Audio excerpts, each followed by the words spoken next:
నెల్లూరులో 48వ డివిజన్ వైఎస్ఆర్సీపీ అధ్యక్షుడు మస్తాన్ బాబు మాట్లాడుతూ నెల్లూరు నగర టీడీపీ అధ్యక్షుడు మామిడాల మధు ఎమ్మెల్సీ చంద్రశేఖర్ రెడ్డి గురించి చాలా నీచంగా మాట్లాడుతున్నావు.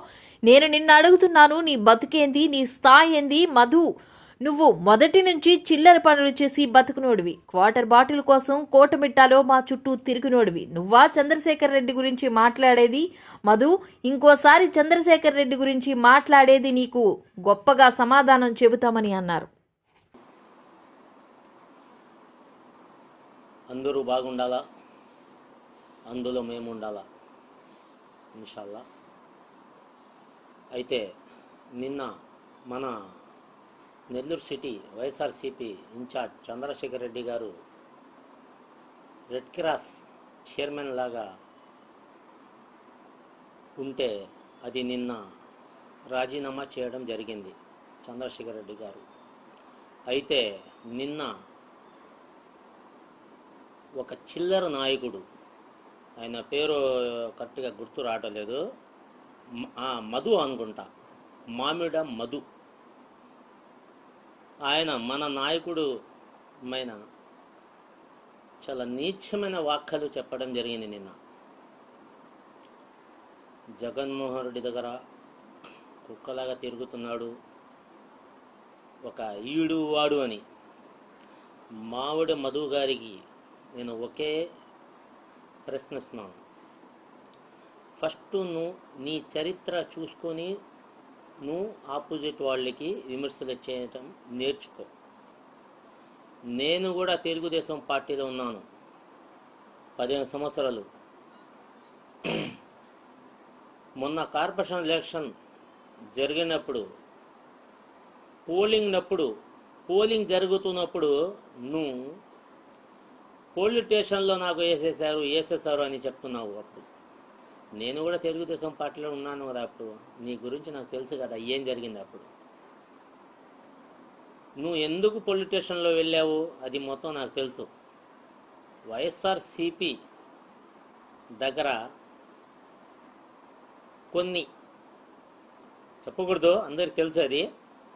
నువ్వు దండుకొని నాకు స్టేషన్లు వేసేసారని నారాయణ గారి దగ్గర నాకు ఏదో వచ్చేస్తుంది, నా పైన చాలా సానుభూతి వచ్చేస్తుందని ఒక ఆలోచించి నువ్వు ఆ రోజు ఎలక్షన్లో చెప్పడం జరిగింది. అది కూడా నువ్వు స్టేషన్లో ఎందుకు వెళ్ళావంటే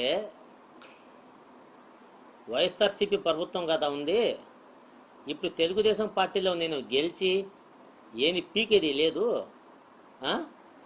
కొన్ని దండుకొని స్టేషన్లో పోయి కూర్చోవడం జరిగింది. నువ్వు కూడా మా నాయకుడు గారి పైన నువ్వు విమర్శలు ఇచ్చేస్తావా? ఏంది ఇంకొకటి ఏంటంటే రౌడిజం లాగా నువ్వు మాట్లాడుతున్నావు.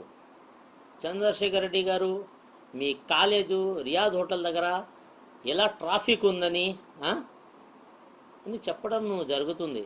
నువ్వు ఒకసారి అదే కళ్ళుతో చూడవా. ఒకసారి మన సీఎం స్కూల్ పక్కన బ్యాక్ సైడు కలాం మసీద్ అని ఉంది, దాని ఎదురుగా నారాయణ స్కూల్ అని ఉంది. నమాజ్ టప్పుడు జహూర్ నమాజ్ టప్పుడు ఆ స్కూల్ వదలటం జరుగుతుంది. ఎప్పుడైనా మనం మైనార్టీలు ఎప్పుడైనా అడిగామా? మేము నమాజ్కి పోయినప్పుడు చాలా ట్రాఫిక్ ఇబ్బంది అని అడగము. ఎందుకంటే అది ఏమో 5 నిమిషాలు 10 నిమిషాలు ఉంటుంది. అది ఇప్పుడు ఒక చదువుకోవడం అంటే ఇప్పుడు ఉన్న హయాంలో మాకు చదువు చాలా ముఖ్యం. ఎందుకంటే పిల్లకాయలు భవిష్యత్తు బాగా ఉండాలంటే చదువుకోవాలా. అది మేము మైనార్టీ ఆలోచిస్తాం. నువ్వు ఒక రౌడిజం లాగా నువ్వు చెప్తున్నావు, నీ కాలేజ్ ఇది చేస్తాం అది చేస్తాం, అట్లాంటి మాట్లాడకూడదు. మధు గారు ఫస్ట్ మీది కూడా చూసుకోవాలి ఒకసారి. సాధ్యం ఇది. పిల్లకాయలు చదువుకుంటారు, ట్రాఫిక్ వస్తుంది, పోతుంటారు, అది మామూలే. అది దాని గురించి నువ్వు ఏదో చెప్తున్నావు. అది కూడా నువ్వు జగన్మోహన్ రెడ్డి దగ్గర చంద్రశేఖర్ రెడ్డి గారు కుక్కలాగా తిరుగుతాడు. నీ కుక్క బతుకు నువ్వు ఒకసారి చూసుకో. కోటమిట్ట సెంట్రల్లో మన తోడు నువ్వు తిరిగావు. ఎలా తిరిగావు? కోటర్ బాటల కోసం నువ్వు ఎదురు చూస్తున్న వ్యక్తి నువ్వు. మన దగ్గర కోట్ర మందు తీసుకొని తాగేసి రాత్రి 12 గంటలకి వెళ్ళిపోయే వ్యక్తిను ఇప్పుడు చూస్తే ఏదో ఇప్పుడు ఫైనాన్స్ వడ్డీల వ్యాపారం చేసుకుని 4 రూపాయలు సంపాదించుకుని ఆ మొత్తం మర్చిపోతే ఎట్టా? మర్చిపోకూడదు. గతం కూడా ఒకసారి గుర్తు చేసుకొని ఆలోచించుకోవాలా మధు గారు. మన నాయకుడు పైన నువ్వు విమర్శలు చేస్తే మేము ఊరుకుంటామా?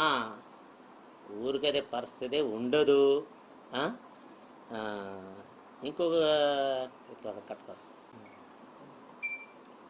మన నాయకుడు చంద్రశేఖర్ రెడ్డి గారి గురించి నువ్వు దగ్గరించి ఇంకా ఏం చూడలేదు మధు గారు. మేము చూసాం. ఎందుకంటే వైఎస్ఆర్సీపీ కార్యకర్త కష్టాలు ఉంటే నేను ఉన్నానని ముందుకొచ్చి, అది అందరికీ తెలుసు, నేను అంత చెప్పడం అంత అవసరం లేదు, అందరికీ తెలుసు అది.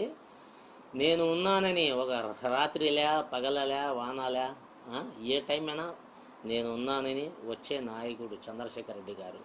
నువ్వు ఆయన గురించి కూడా విమర్శలు చేస్తుంటే అది కరెక్ట్ పద్ధతి కాదు. అది నువ్వు ఒకసారి గుర్తు చేసుకోవాలా. నారాయణ గారు మీకు ఏదో హోదాలు ఇచ్చేస్తారని నువ్వు భావిస్తున్నావు. తీసుకో హోదాలు, మీది ఇది. కానీ మా నాయకుడు గురించి మీరు మాత్రం విమర్శలు చేస్తే మాత్రం మేము ఊరికనేది పరిస్థితి ఉండదు. ఇంకొకసారి ఏదైనా విమర్శలు చేస్తే మధు గారు, మీ చరిత్ర మొత్తం ఫస్ట్ ఓన్లీ శాంపిల్ ఇచ్చాను కోట్ర మందు అని. కోట్ర మందు కోసం మీరు రాత్రిపూట పగల లేకుండా మా తోడు తిరిగి, మన తోడే తిరిగారు మీరు. ఒకసారి ఆలోచించుకోండి. కోటిమెట్ట సెంట్రల్లో కరెంట్ అఫీసర్గా ఉండి రాత్రి 12 గంటల దాకా 1 గంటల దాకా ఉండి ఆ కోట్ర మందు తాగి వెళ్ళిపోయిన వ్యక్తి మీరు. అది మాత్రం మీరు గుర్తు చేసుకొని ఇంకోసారి విమర్శలు చేయాలంటే ఒకసారి చూసి మాట్లాడండి. మన నాయకుడు గారు పైన మాత్రం ఎగస్ట్రా మాట్లాడితే మాత్రం నాలుగ కట్ చేస్తాం. మీరు అధికారంలో ఉన్నారని మేము ప్రతిపక్ష పార్టీలని మీరు భావిస్తున్నారేమో. నాకు మాత్రం అధికారం లే, ప్రతిపక్ష పార్టీ లే. నాయకుడు మనం ఉన్నాడంటే మేము అధికారంలో ఉన్నట్టే. ఇంకోసారి విమర్శలు ఉండదు మధు గారు, ఒకసారి గుర్తు పెట్టుకోవాలా. ఓకేనా మధు గారు? 2024లో మీరందరూ దొంగ హామీలు ఇచ్చారు కదా. ఆ దొంగ హామీల గురించి మీరు ఆ ప్రజలకి సమాధానం చెప్పండి మీరు ఫస్ట్. దాని తర్వాత మీరు విమర్శలు చేస్తారు. ప్రజల దగ్గర వచ్చి జగన్మోహన్ రెడ్డి గారు అమ్మ ఒడి ప్రతి బాలుడికి 15,000 ఇస్తుంటే మీరు వచ్చి ఒక్కడుంటే 15,000, ఇద్దరుంటే 30,000, ముగ్గురుంటే 45,000, నలుగురుంటే 60,000 అని దొంగ హామీలు ఇచ్చి మీరు ఓట్లు వేసుకుని మీరు గెలిచారు కదా. అది కూడా చీటింగ్తో. ఆ హామీ మీరు పూర్తి చేయండి. 3 సిలిండర్లు ఇస్తున్నారు సంవత్సరాలకి, అది పూర్తి చేయండి. 18,700 జగన్మోహన్ రెడ్డి గారు ఇస్తుంటే అది విడగొట్టారు. దాని గురించి మీరు విమర్శలు చేయండి. ఆ ప్రజల కోసం మీరు పని చేయండి.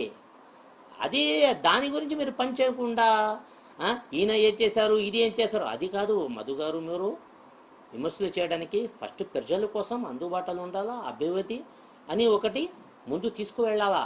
దాని గురించి మీరు ఏ పట్టించకుండా ఇది ఏది మీరు ఫస్ట్ ఆ దొంగ హామీలు ఆ చంద్రబాబు గారు ఇచ్చారు. సూపర్ సిక్స్ అని చెప్పారు. ఇప్పుడు చూస్తే ఆ సూపర్ 6 చూస్తే భయం వస్తుందని మీ నాయకుడు చెప్తున్నారు చంద్రబాబు గారు. సిగ్గు ఉండాలా మీకు. దాని గురించి మీరు అది విమర్శలు చేయండి మధు గారు.